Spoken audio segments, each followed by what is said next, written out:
Renacer en la tormenta. Mateo y Daniel eran más que hermanos, eran mejores amigos.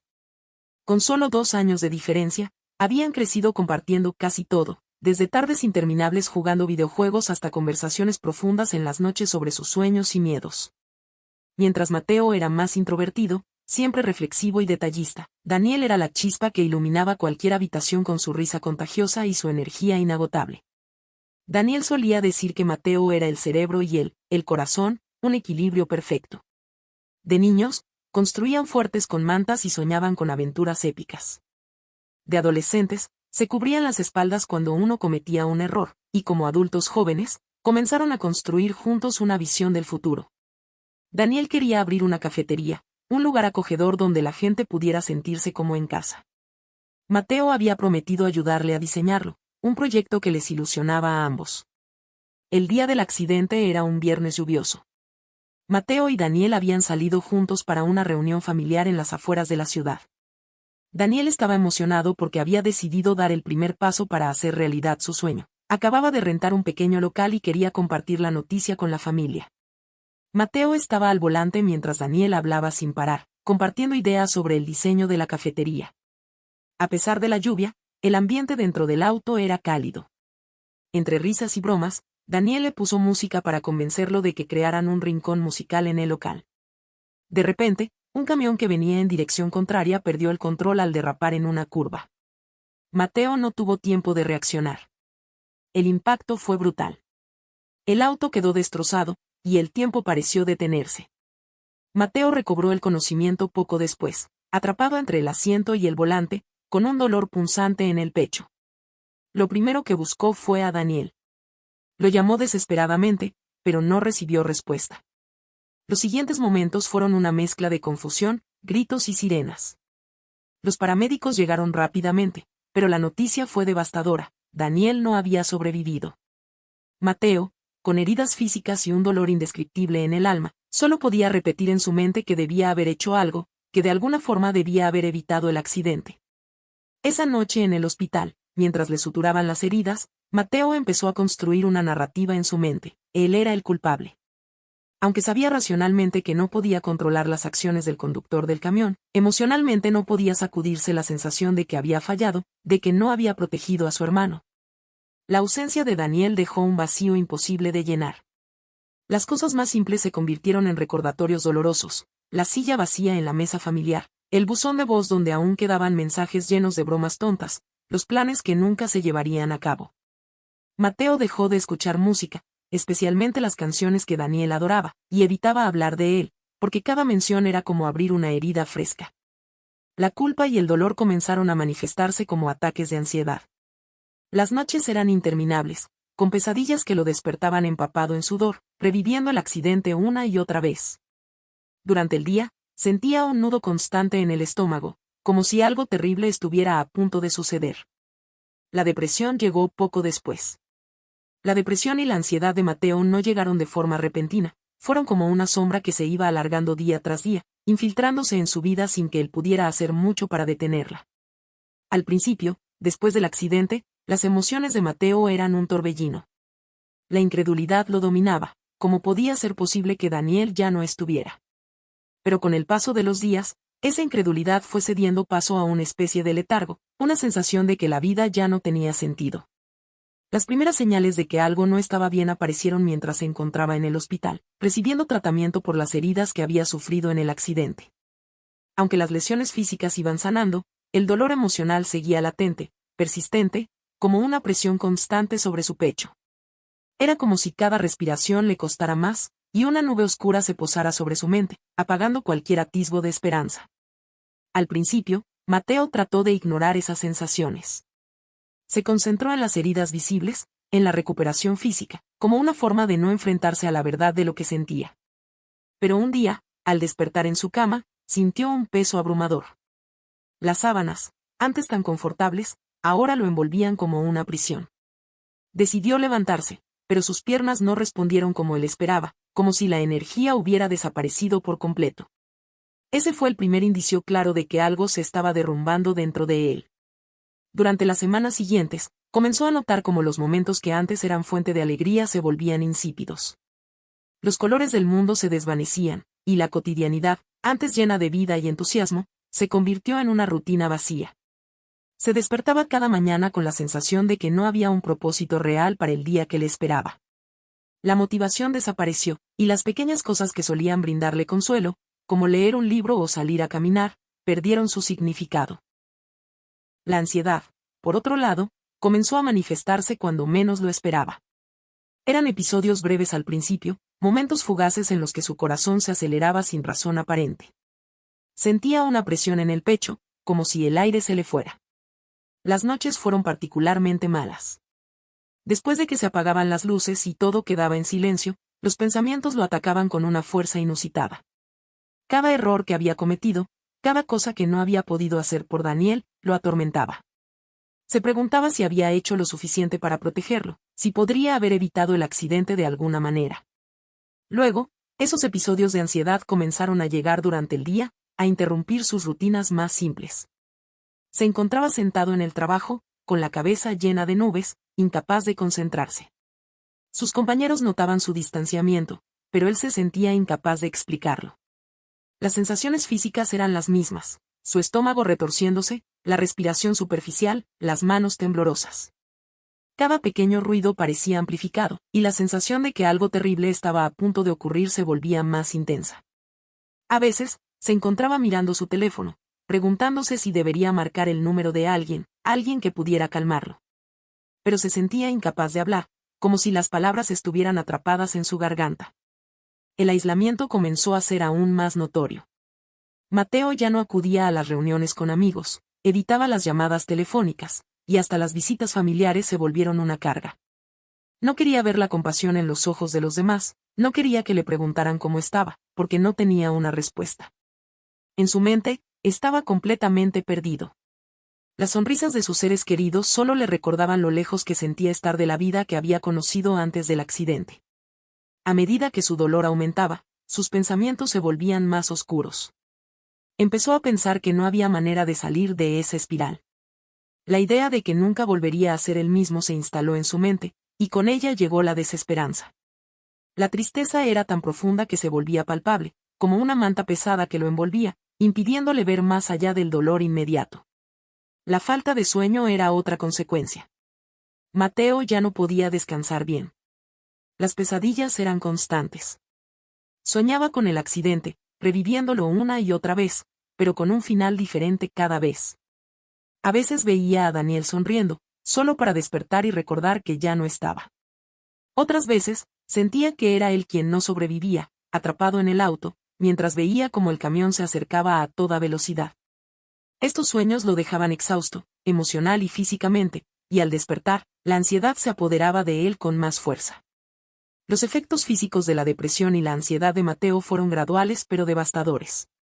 Al principio, él no los identificaba como síntomas de lo que estaba experimentando, ya que todo sucedía de manera tan insidiosa, que las señales se mezclaban con la intensidad de su dolor emocional. Sin embargo, con el tiempo, esos cambios físicos se hicieron cada vez más evidentes y difíciles de ignorar. Fatiga crónica y cansancio extremo.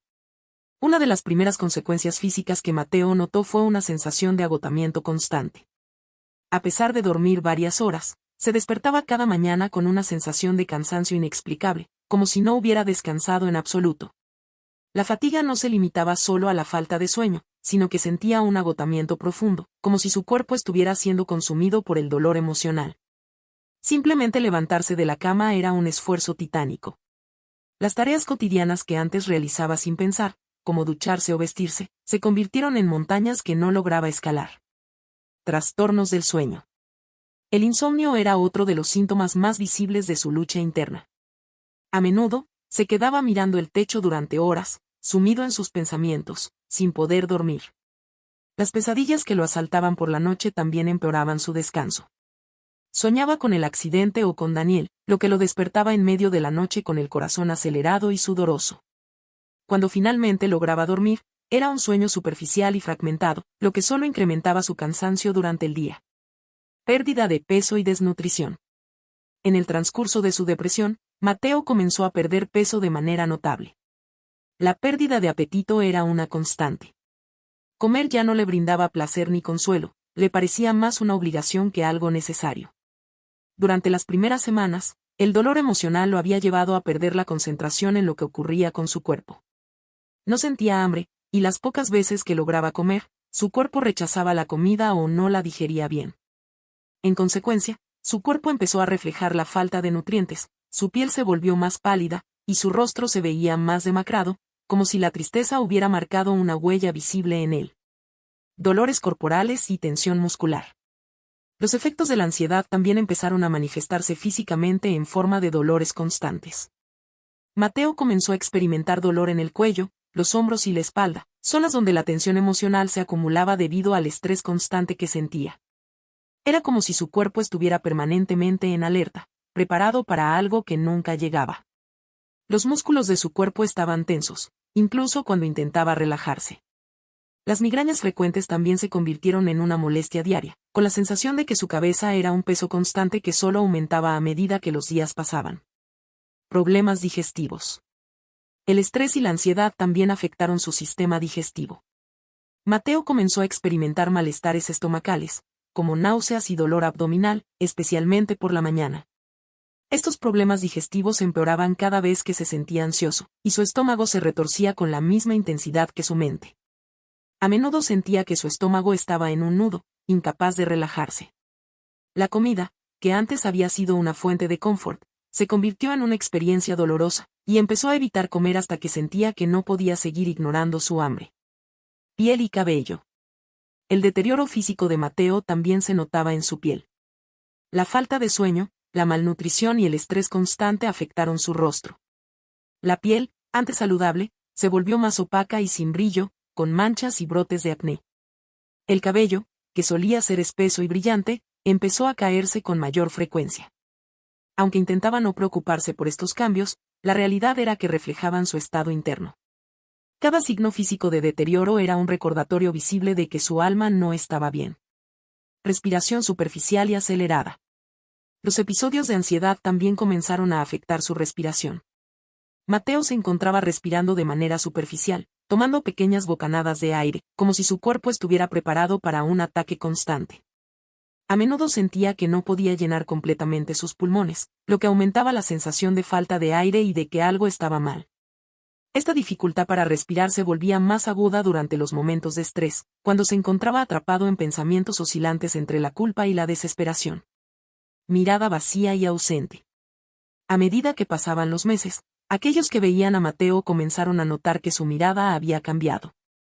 Sus ojos, alguna vez vivos y brillantes, ahora parecían vacíos, como si ya no hubiera esperanza en ellos. Aunque intentaba sonreír o mantener una conversación, siempre había algo en su expresión que delataba su desconexión con la realidad. La luz de su vida parecía haberse apagado, y su cuerpo reflejaba esa desconexión interna. Aislamiento físico y rechazo al contacto. El rechazo a las interacciones sociales también tuvo una manifestación física. Mateo se rehusaba a salir de su casa, a ver a amigos o familiares, y evitaba los espacios públicos. Su hogar, que alguna vez fue un lugar lleno de vida, se convirtió en un refugio donde se sentía seguro, pero al mismo tiempo, cada vez más solo. Incluso el contacto físico con los demás, como un abrazo o un apretón de manos, lo hacía sentir incómodo, como si su dolor estuviera tan profundo que nadie podría llegar a tocarlo. Cambios en el ritmo cardíaco. Los ataques de ansiedad comenzaron a afectar su ritmo cardíaco. Había momentos en los que su corazón latía tan rápido que sentía como si fuera a salirse de su pecho. Esos episodios de palpitaciones se volvían más frecuentes a medida que su angustia crecía, lo que a su vez generaba un miedo aún mayor, creando un ciclo interminable de ansiedad. Estos cambios físicos, aunque a menudo pasaban desapercibidos para él al principio, fueron señales de que su cuerpo estaba luchando con una carga emocional abrumadora. La depresión y la ansiedad no solo lo habían afectado mental y emocionalmente, sino que también estaban dejando marcas físicas, como huellas visibles de un dolor profundo e invisible. Mateo comenzó a comprender la magnitud de su dolor y la gravedad de su situación cuando, a pesar de intentar seguir con su vida, los síntomas de la depresión y la ansiedad se intensificaron. Su mente estaba atrapada en un ciclo constante de pensamientos autodestructivos, y su cuerpo, deteriorado por el cansancio y la tensión, le daba señales claras de que algo no estaba bien. Fue en uno de esos días, cuando se miró al espejo y vio en su rostro lo que la ansiedad y la depresión le habían hecho, que se dio cuenta de que su sufrimiento no solo lo estaba afectando emocionalmente, sino que también lo estaba acercando a un abismo del que no podría regresar si no tomaba una decisión. La realización del peligro. La verdadera revelación llegó en una tarde gris, después de una jornada particularmente difícil en la que Mateo había tenido otro ataque de ansiedad. Durante ese episodio, su corazón latió con tal rapidez que sentía que no podía respirar, y la sensación de descontrol lo invadió. En ese momento, Mateo tuvo una visión fugaz de lo que podría ser su futuro si no hacía algo para detener el sufrimiento. Por un instante, lo vio a sí mismo atrapado en una espiral de desesperación, donde cada día se convertía en un peso más pesado que el anterior. Se dio cuenta de que si no se enfrentaba a su dolor, si no pedía ayuda, su sufrimiento lo llevaría a la muerte, no necesariamente física, sino emocional y psicológica. Las noches interminables, las pesadillas, la fatiga, los dolores constantes, el vacío que sentía en el alma, todo eso lo empujaba hacia una existencia sin esperanza. La depresión, como un virus, había corrompido su visión del futuro, y la ansiedad lo mantenía al borde del abismo. Sintió que ya no tenía fuerzas para seguir adelante, y por un momento pensó que si no hacía algo radical, su vida se desvanecería de manera irreversible. El momento de cambio, la decisión. Fue entonces cuando, con la claridad de quien mira el horizonte por primera vez después de una tormenta, Mateo se dio cuenta de que necesitaba ayuda. No podía continuar de esa manera. Aunque el proceso de aceptación fue lento y doloroso, entendió que no podía vencer su dolor por sí mismo, que ya no podía esconderlo ni ignorarlo más. El primer paso fue reconocer que no estaba solo en su sufrimiento. En ese instante, pensó en Sofía. Ella había sido una presencia cálida y constante en los últimos meses, una amiga que nunca lo había dejado de lado, aunque él se había distanciado. Aunque Mateo no había hablado abiertamente con ella sobre la gravedad de su estado, Sofía había mostrado siempre una paciencia infinita, una comprensión que él no sabía cómo interpretar en ese momento, pero que ahora le parecía un faro de luz en medio de la oscuridad. La búsqueda de ayuda, terapia y consulta médica. Sofía fue una de las primeras personas en señalar a Mateo que, además de lidiar con su dolor, necesitaba un enfoque profesional. La sugerencia de buscar terapia y de consultar con un médico fue un punto de inflexión para él. Aunque al principio le costó aceptar la idea de ver a un terapeuta, la idea de hablar con alguien especializado, alguien que pudiera ayudarlo a poner orden en su caos mental, le dio un atisbo de esperanza. Sin embargo, el miedo al juicio y a ser visto como débil lo mantenía titubeante. Fue Sofía quien, con firmeza pero con cariño, lo alentó a dar ese primer paso. Un día, después de una larga conversación, Mateo finalmente aceptó. Empezó a asistir a sesiones de terapia y a recibir apoyo psicológico. En las primeras consultas, se dio cuenta de lo importante que era hablar sobre sus sentimientos y pensamientos. La terapia le ofreció un espacio seguro para explorar sus emociones y le permitió comprender que su dolor era válido, que no tenía que cargar con él en solitario. Sofía, la apoyo incondicional. Sofía jugó un papel crucial en su proceso de sanación, no solo como amiga, sino como un puente entre Mateo y el mundo exterior. Aunque al principio Mateo era reacio a abrirse completamente, Sofía nunca dejó de estar allí, sin presionarlo, pero siempre disponible cuando él necesitaba hablar. Ella no intentó forzar una cura inmediata, sino que simplemente le brindó el espacio necesario para expresar lo que sentía. En muchos momentos, las palabras que Sofía le decía eran simples, pero profundas: no estás solo, está bien no estar bien, lo importante es que sigues aquí, luchando. Ella también le mostró cómo redescubrir los pequeños momentos de bienestar, como salir a caminar, respirar aire fresco, o disfrutar de un café sin prisas. Sofía le enseñó a Mateo que sanar no significaba olvidar a Daniel o dejar de sentir dolor, sino aprender a vivir con ese dolor de una manera que no lo destruyera. Ella le mostró que el proceso de curarse era lento, pero que cada paso hacia adelante, por pequeño que fuera, era un triunfo. Además, Sofía ayudó a Mateo a reencontrar una parte de él mismo que había perdido, su capacidad de soñar. Le recordó que el proyecto de la cafetería no solo era un recuerdo de Daniel, sino también un testimonio de su propia capacidad de construir algo significativo, de tomar su dolor y transformarlo en algo positivo. En sus conversaciones, Sofía le dio el espacio para pensar en el futuro, y aunque al principio le resultaba casi imposible, lentamente comenzó a sentir que aún había espacio en su vida para nuevos comienzos. El desafío de volver a sentir. Con el tiempo, los pequeños avances de Mateo se volvieron más tangibles. Los ataques de ansiedad, aunque todavía presentes, comenzaron a disminuir en intensidad, y su depresión, que en su momento parecía una fuerza imparable, empezó a ser más manejable. Sin embargo, este proceso no fue lineal. Hubo días en que sentía que los avances eran mínimos, casi inexistentes, y esos días lo hacían sentir desesperado. Pero en esos momentos, Sofía estaba allí, como un recordatorio de que el camino de la sanación no era una carrera, sino un viaje, y que no importaba cuántas veces se cayera, lo importante era levantarse. Sofía también lo alentó a retomar el proyecto de la cafetería, algo que inicialmente Mateo había abandonado por completo. Con su apoyo, Mateo comenzó a imaginar el futuro, a esbozar planos, a pensar en lo que el rincón de Daniel significaría no solo como un tributo a su hermano, sino también como un lugar donde podría dar a otros el mismo apoyo que él había recibido. El reconocimiento del poder interior.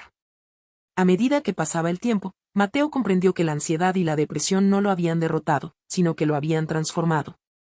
Había aprendido que, aunque el dolor nunca desaparecería por completo, era posible vivir con él y seguir adelante.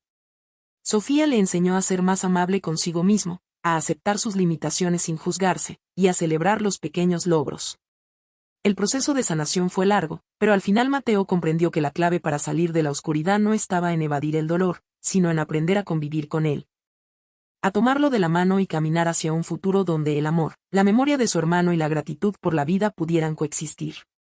Gracias al apoyo constante de Sofía, y al compromiso que él mismo empezó a hacer con su bienestar, Mateo dio los primeros pasos hacia una vida más plena, una en la que el dolor ya no definía su existencia, sino que lo impulsaba a crear algo más grande, un legado de amor, fortaleza y esperanza.